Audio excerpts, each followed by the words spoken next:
Hello po, magandang umaga sa inyong lahat. Kumusta po kayo? May share ako sa inyo.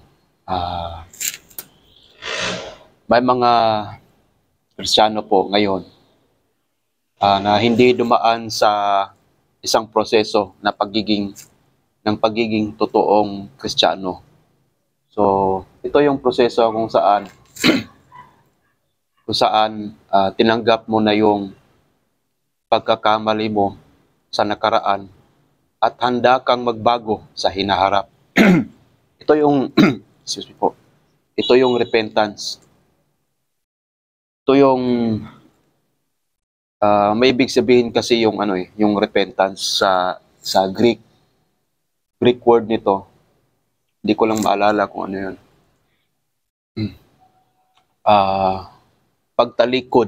Pagtalikod sa iyong mga pagkakamali. I mean totally na pagtalikod sa mga past mo, sa nakaraan mong buhay, sa itong proseso kung saan hindi naman kasi yan magic mga kapatid na kung saan humingi ka ng tawad ng Diyos, patawarin niyo po ako sa aking mga kasalanan. Ganun yun, magic na yun, hindi ganun. So, kung kayo ay dumaan na po sa ganyang proseso, inadmit ninyo na kayo ay isang makasalanan at gusto ninyong magbago. So, hindi naman bingi yung Diyos. So, bibigyan ka niya ng bagong buhay.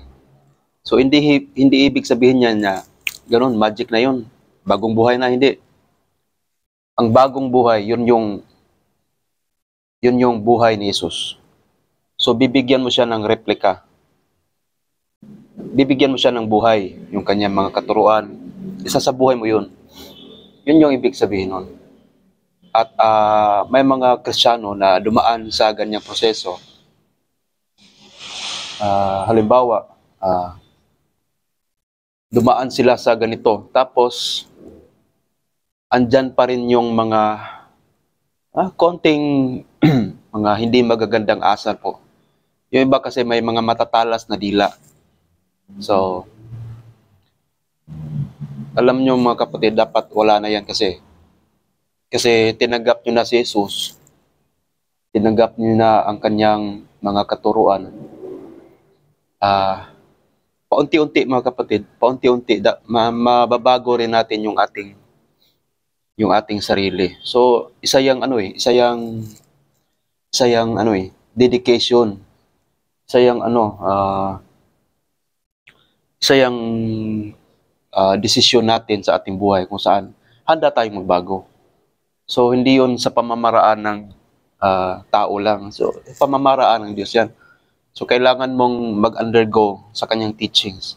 So, ito pala yung teachings na makapagbabago ng aking asal.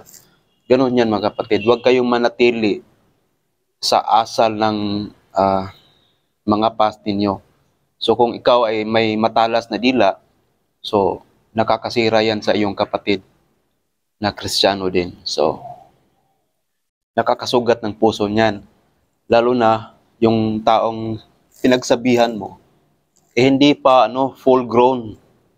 Hindi pa siya full grown na Kristiyano. Alam niyo yung ibig ko sabihin mga kapatid. So sana po ay naintindihan niyo yung aking sinasabi. May part 2 pa itong aking paliwanag. Salamat po sa inyong lahat at God bless po sa inyo. See you around.